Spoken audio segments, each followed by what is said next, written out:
நம் தேவனாகிய இயேசு கிறிஸ்துவினால் உங்களுக்கு கிருபையும் சமாதானமும் சந்தோஷமும் உண்டாவதாக.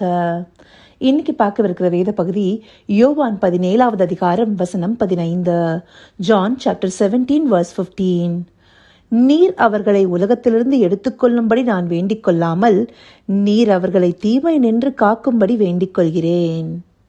இந்த வசனம் பிதாவை நோக்கி செய்யப்படுகிற ஒரு ஜெபமா இருக்கு.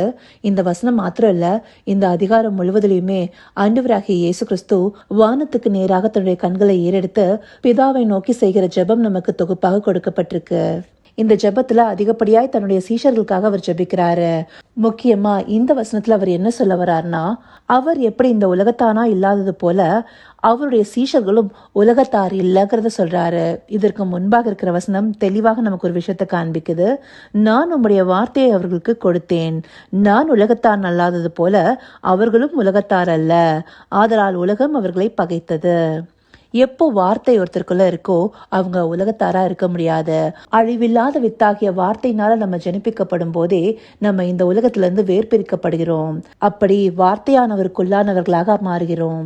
இங்க சீஷர்களுக்கு அவர் தேவனுடைய வார்த்தையை கொடுத்ததுனால அவர்கள் உலகத்தார் அல்லங்கிறதையும், அவங்க உலகத்தார் அல்லாததுனால அவங்கள இந்த உலகம் பகைக்கும், அதற்காக பிதா அவங்களை இந்த உலகத்துல இருந்து எடுத்துக்கொள்ளாம அவங்க எல்லாரையும் தீமை நின்று காத்து கொள்ளும்படி வேண்டுதல் செய்கிறார்.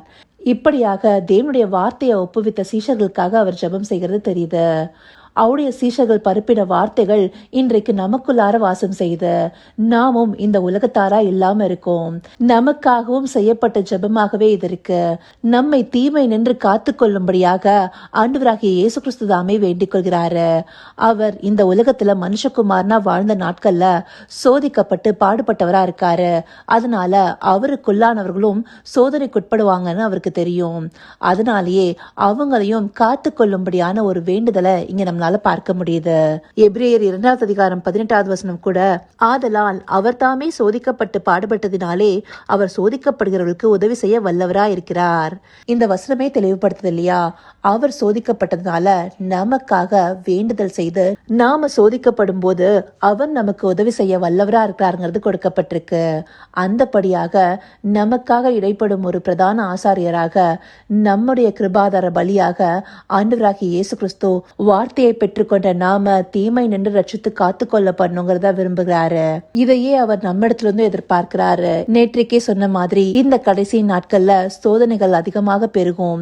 அப்படி பெருகும் போது நாம ஆண்டவராகிய இயேசு கிறிஸ்துவை பற்றி கொள்ளணும், அவருடைய வார்த்தைகளை கை கொள்ளணும். அப்படி ஜெபத்தினால அவரை பற்றி கொண்டும் அவரிடத்திலிருந்து பெற்றுக்கொண்ட வார்த்தைக்கு கீழ்ப்படிந்திருந்தோமே ஆனால் நாம தீமை நின்று ரட்சித்து காத்து கொள்ளப்படுவோம். அவர் வார்த்தைகளை கை கொள்ளும் போது முடிவு பரியந்தம் நம்மோடு கூட இருந்து அவர் நடத்துகிறவராக இருக்காருங்கிறத நமக்கு வாக்குத்தத்தமாகவே வேதத்துல சொல்லியிருக்காரு.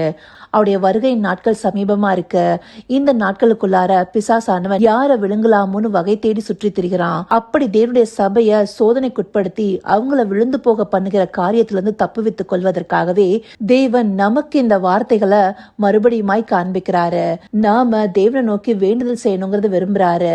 நாம சோதனைக்குட்படாத படிக்க தீமை நின்று ரட்சித்து காத்து கொள்ளப்படணுங்கிறத தினமும் நாம ஜெபிக்கணும். அவருடைய வார்த்தைகளின் படி வாழ்ந்து தீமை நின்று நம்மளை விலக்கி காத்து கொள்ளணும். அப்போ அவர் தாமே நம்மோடு கூட இருந்து நமக்கு உதவி செய்ய வல்லவரா இருக்கிறாரு. இதை உணர்வுள்ள இருதயத்தோடு பார்த்து தினமும் நமக்காகவும் தேவ சபைக்காகவும் சோதனைக்குட்படாத படிக்க தீமை நின்று ரட்சித்து காத்து கொள்ள அவரை நோக்கி பார்ப்போமா? கர்த்தாவே, தேவாதி தேவனே, உமக்கே இந்த வேள் நன்றி செலுத்துகிறோம் ராஜா.